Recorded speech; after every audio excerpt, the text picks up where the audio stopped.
To a dangane da issue na listing na Sidra, wanda muna tunanin cewa gaskiya Sidra ba za su yi wani listing akan wani messenger ba, sai dai su yi listing akan wallet nasu.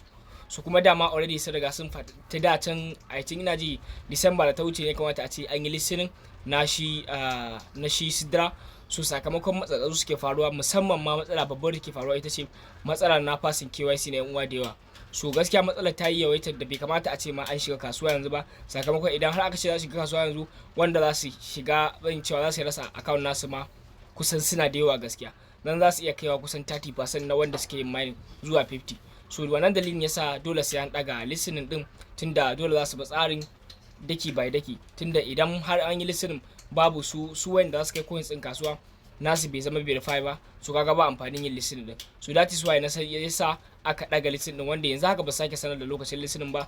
Yanzu abin da muke so za su focusing akai shine akan fasin na KYC, domin wasu ma ba wai approving ne ba a musu na KYC din ba, da kuma wanda P2P din shine ba a musu ba. Wasu already KYC ne ma ba su ba, KYC da ake na farko a accepting kwata ba su samu damar sun yi shi ba. So wannan dalilin ne yasa dole sai an daga listening na Sidra. So yanzu abin da yake akwai shine suna focusing akan ya zai gyara matsala ta KYC.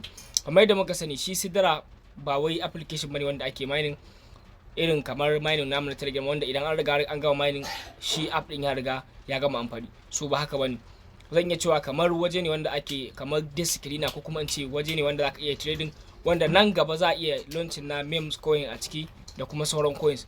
So haka tsarin application din yake, dan yanzu haka ana hada-hada ta swapping da kuma trading a cikin shi wannan Sidra. Kamar yadda muka sani yan uwa ma sun yi wancan har suka samu wannan Sidra din. So wannan shine ba application ne da za a yi mining a tafi shikenan an gama mining ba, a'a. So akwai sauran abubuwa da yawa tsare-tsare wanda su fito da shi a ƙarƙashin shi wannan application din. So mu dai fatan mu duk wanda ba a yi masa fasin na KYC ba a samu a yi masa fasin. Idan ka bar shi kai ne zaka amfana, in ka siyan ma dai kai ne zaka amfana.